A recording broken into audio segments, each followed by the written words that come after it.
जैसे कि गांव जवार ग्रामीण में होती है, कुछ स्त्री सुंदर तो दिखने में बहुत होती हैं, एक दूसरे से महिलाओं में लेडीज में झगड़ा करवाती हैं और चोरी करती हैं। किसी घर से शादी विवाह में प्रॉपर्टी से सोन चोरी कर लेंगे, सोना यानी चोरी कर लेंगे, कुछ अलग सा कार्य चोरी करते हैं और झगड़ा लड़ाते रहते हैं अपने प्रॉफिट के लिए। अगर ऐसे स्त्री को अकाल मृत्यु होती है तो वो दिवालन बनती है। दिवालन का मतलब यह हुआ कि 100 चुड़ैल बराबर 1 चुड़ैल, 100 चुड़ैल बराबर 1 चुड़ैल दिवालन शक्ति होती है, ठीक है। और दिवालन जो होती है एक खतरनाक शक्ति होती है। ये इसका कार्य षटकर में सारा कार्य करती है। षटकर में कैसे आता है, मारण हो गया, उच्चाटन हो गया, विद्वेषण हो गया, वशीकरण हो गया, ऐसा कार्य करती है। किसी को जान से मारना है, किसी को वशीकरण करना है, किसी के आपस में झगड़ा लड़ाना है या झगड़ा छुड़वाना है, हर एक कार्य आप कर सकते हो, छोटा बड़ा कार्य। लेकिन हाँ, ट्रांसफर का कार्य नहीं कर सकते हो। पैसा का कार्य ये ला कर सकती पैसा आपको देती है। और कैसे पैसा देती है, विधि विधान क्या है, मैं स्टेप बाय स्टेप आपको पूर्ण डिटेल के साथ बात करेंगे। वीडियो को आपको एंड तक के बने रहना है अगर आप साधना में इसमें कामयाब होना चाहते हैं तो। देखिए, इसका जो साधना का सामग्री है वो सामग्री क्या है, आप ध्यान से सुनिएगा। सबसे पहले आपको जो कुंवारी कन्या होती हैं उनका बाल लेना है। बाल कितना होना चाहिए, 11 या 21 बाल ले लेना है, जो कुंवारी कन्या होती है उनका। अब कुंवारी कन्या का मतलब ये हुआ कि कुंवारी कन्या जिसका शादी नहीं हुआ है उसका आप बाल ले सकते हैं। लेकिन उसमें भी आपको देखिए, ये साधना में छोटी मोटी बातों को ध्यान रखना होगा और हमारी बातों को समझना होगा, तभी आप इस साधना में कामयाब हो पाओगे, नहीं तो अन्यथा नहीं कामयाब हो पाओगे। कुंवारी कन्या का मतलब यह हुआ कि जो उसका माँ के स्वरूप होती है उसका 11-21 बाल लेना है। वो स्त्री जो कन्या है, दो सिस्टम उसका नहीं होना चाहिए। जैसे कि जो उनका प्रॉब्लम होता है, पीरियड बोले तो मंथली का पीरियड आता है, वो नहीं आता होना चाहिए और उन्होंने किसी से संभोग नहीं किया हो। आज के समय पर कलयुग चल रहा है, हर एक स्त्री संभोग का उत्साह रखता है, नेगेटिव माइंड में थिंकिंग रखता है, ऐसा स्त्री का बाल नहीं होना चाहिए। जो स्त्री पूर्ण रूप से स्वच्छ हो, पीरियड्स नहीं आता हो, उन्होंने किसी के साथ संभोग नहीं किया हो, ओ ऐसा स्त्री का 11-21 बाल लेना है। आपको यह बात ध्यान में रखना है। दूसरा सामग्री क्या है, जो उल्लू होता है, उल्लू का नाखून नेल, आउल ऑफ नेल, उल्लू का नाखून होना चाहिए, वो सामग्री होना चाहिए।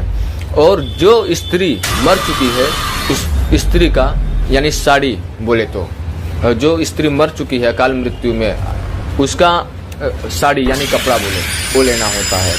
और गटर का पानी, जो नाली का पानी होता है वो लेना होता है। और जो कामाख्या सिंदूर होता है वो कामाख्या सिंदूर लेना होगा। कामाख्या सिंदूर एक ऐसा सिंदूर होता है, आपको ओरिजिनल सिंदूर प्राप्त करना होगा। और जो लोग साधना करना चाहता है उन लोगों को सामग्री जो है पोस्ट ऑफिस के माध्यम से आप लोगों को भेजा भी जाएगा, ठीक है, जिन लोगों के पास सामग्री नहीं होगा। कामाख्या सिंदूर का पहचान कैसे करना है, ओरिजिनल है कि लोकल, वो भी आपको बता देता हूँ। गिलास में पानी ले लीजिए और कामाख्या सिंदूर को उसमें डाल कर चम्मच से हिला दीजिए। उसमें मिक्स पानी में नहीं होता है, वो ऊपर ही रह जाता है। कामाख्या सिंदूर का पहचान है, ठीक है। आप दूसरा सिंदूर डालोगे तो वो पानी कलर हो जाएगा, लेकिन कामाख्या सिंदूर पानी में डालोगे तो कलर नहीं होगा, वो सिंदूर ऊपर ही रह जाएगा, कितना भी आप उसको चम्मच से हिलाओगे, ठीक है। और गटर का पानी है और प्लस 5 या 7 श्रृंगार का सामान लेना है। श्रृंगार में जैसे चूड़ी हो गया और टिकुली जो माथ पे लगाते हैं और कंघा केस झालने वाला, ऐसे श्रृंगार का स्त्री का जो सामान होता है 5 या 7 ऐसा सामग्री ले लेना है। जो ओठ लिपस्टिक बोलता है ऐसा सामग्री 7 या 11 ले लेना है। इतना सामग्री ले लेने के बाद लोह के चक्कू ले लेना है और कुछ सामग्री नहीं लेना है आपको, लोह के चक्कू। अब आपको करना क्या है, सामग्री आपने ध्यान से सुनी लिया है। ये सामग्री आपको पूर्ण रूप से लेना है और ये साधना आपको जंगल में करना है। और ये साधना आपको 11 दिन का है, 11 दिन तक ये साधना करना है। और किस दिन से स्टार्ट करना है, अमावस्या हो गया, होली हो गया, दीपावली हो गया, या सूर्य ग्रहण हो गया, या चंद्र ग्रहण हो गया, ऐसा समय पर आप साधना कर सकते हो।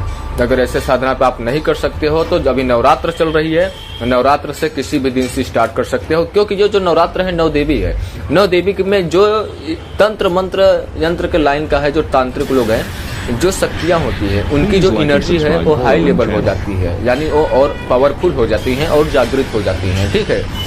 तो इसलिए तांत्रिक का प्रयोग होली, दीपावली, नवरात्रि, सूर्य ग्रहण, चंद्र ग्रहण ऐसे पर ज़्यादा इस्तेमाल करते हैं, अत्यधिक मंत्रों का जाप करते हैं, अत्यधिक उच्चारण करते हैं। ठीक है, आपको 11 दिन तक साधना करना है। समय बताया, दिशा आपको इसमें रहेगा दक्षिण।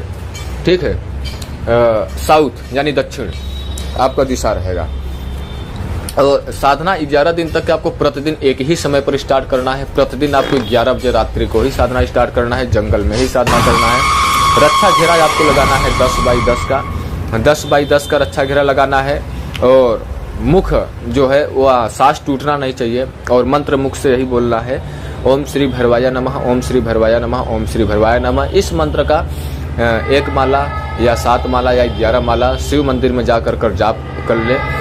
7 अगरबत्ती जलाकर, जितना माला जाप करना होगा उतना ही अगरबत्ती जलाए। 5 माला जाप करना है, 5 अगरबत्ती, 7 माला जलाना है, 7 अगरबत्ती 11 माला जाप करना है, 11 अगरबत्ती। 1 दीपक, और जो दीपक रहेगा वो आटा का बना होना चाहिए और उसमें घी गाय का डाल करके आप 11 माला, 5 माला, 7 माला ओम श्री भैरवाय नमः का ये मंत्र जाप कर ले, आपको ये सिद्ध हो जाएगा मंत्र। इसी मंत्र से रक्षा घेरा लगा ले 10 बाई 10 का। सांस टूटनी नहीं चाहिए, जहाँ से चक्कू उठाओगे वहीं पर ला जाकर टच कर देना है, चक्कू वहीं पर गाड़ देना है। आप बैठ जाओगे, अगरबत्ती जलाओगे और दीपक 3 जलाना है और साड़ी बिछा देना है, उसके ऊपर सारा सामग्री रख देना है। सामग्री रख देने के बाद जो माला है वो माला से आपको ओनली 3 माला जाप करना है। मंत्र क्या है वो आप ध्यान से सुनिएगा, दिवालन मंत्र आपको बता रहा हूँ मैं। मंत्र यह है कि ओम ह्रीम क्रीम महाप्रेतनी दिवालन वश्यम कुरु कुरु स्वाहा। मंत्र आप एक बार फिर से सुनिएगा, ओम ह्रीम क्रीम महाप्रेतनी दिवालन वश्यम कुरु कुरु स्वाहा। एक बार आप मंत्र फिर से सुनिएगा, फर्स्ट बार या आखिरी बार। ओम ह्रीम क्रीम महाप्रेतनीय दिवालन वश्यम कुरु कुरु स्वाहा। मंत्र यही है, इसी मंत्र का आपको जाप करना है। आपको एक बात यह अवश्य ध्यान में रखना है, प्रतिदिन 3 माला आपको जाप करना है। आपको अनुभव होगा, कुछ भी होगा, आपको प्रॉब्लम डरना नहीं है, शेर के जैसा जिगरा करना है। और ये 3 माला स्टार्ट करने से पहले साड़ी जो है उसके ऊपर पूरा सामान रखोगे।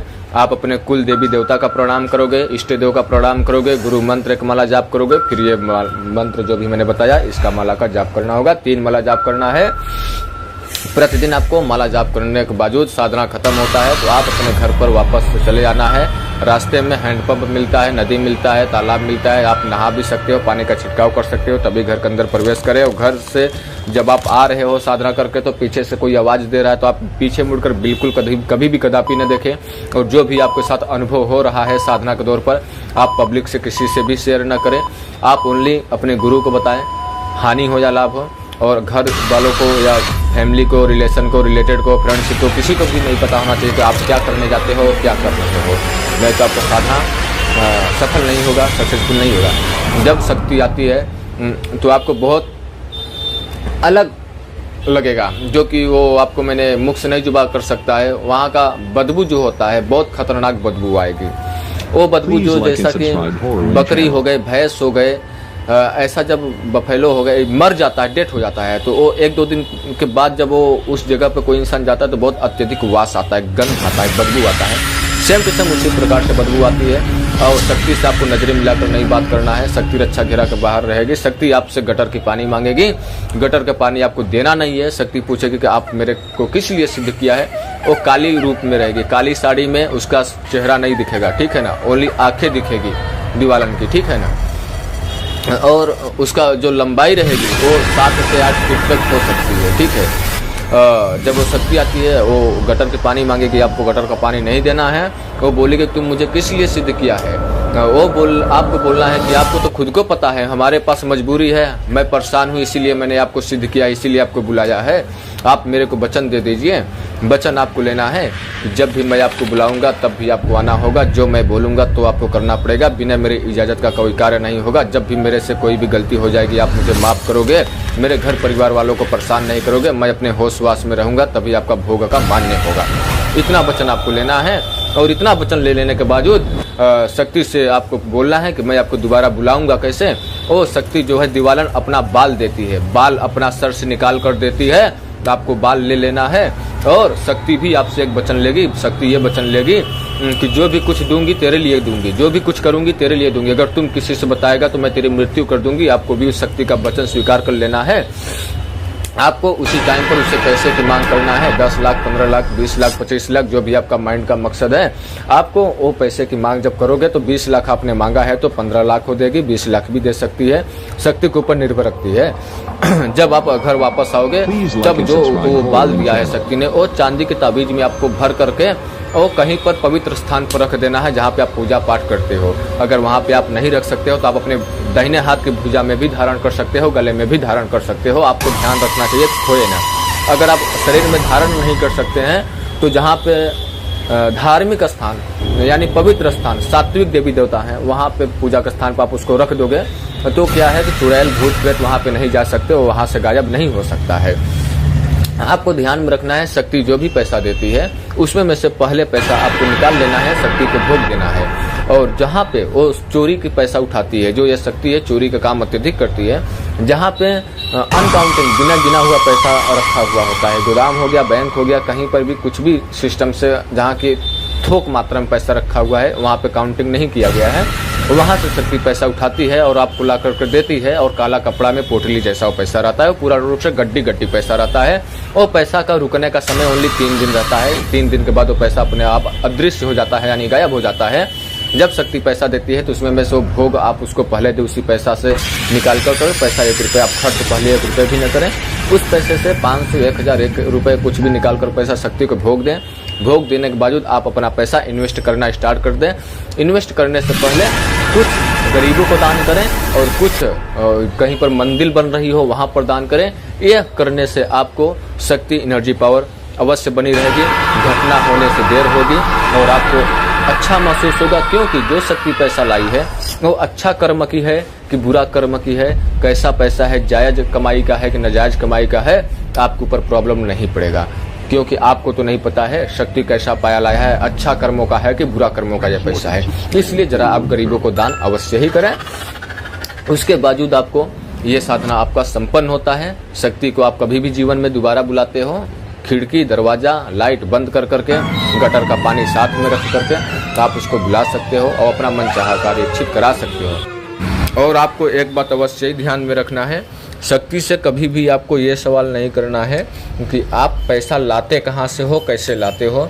और दूसरी बात, शक्ति आपको पैसा इसलिए देती है क्योंकि वो अकाल मृत्यु में भटक रही है, भोग के लिए, मोक्ष के प्राप्ति के लिए। दिवालन खुद को चाहती है कि मुझे कोई सिद्ध करे। दिवालन आपका नौकर नहीं है पैसा ला कर दाएगी। आपकी ज़रूरत है कर्ज की, पैसा लेने की ज़रूरत है, और उसकी ज़रूरत है अपनी मोक्ष प्राप्ति की। आपकी भी मजबूरी है, उसकी भी मजबूरी है। शक्ति की मजबूरी है, उसको मोक्ष की प्राप्ति होगी या जब आप उसको भोग दोगे, जो उसका पसंदीदा भोजन ग्रहण है, जो गटर का पानी है, ठीक है, वो उस पर निर्भर रखती है। जब शक्ति आपका कार्य करती है तब आपको उसको भोग देना होगा। आपको ध्यान रखना चाहिए कि शक्ति को बार बार हाजिरी नहीं देना है, ज़्यादा वार्तालाप नहीं करना है, नज़रें मिलाकर बात नहीं करना है, बार बार पैसे की मांग नहीं करना है, एक लिमिट रखना है आपको, और जन कल्याण करना है, नाजायज कार्य नहीं करना है।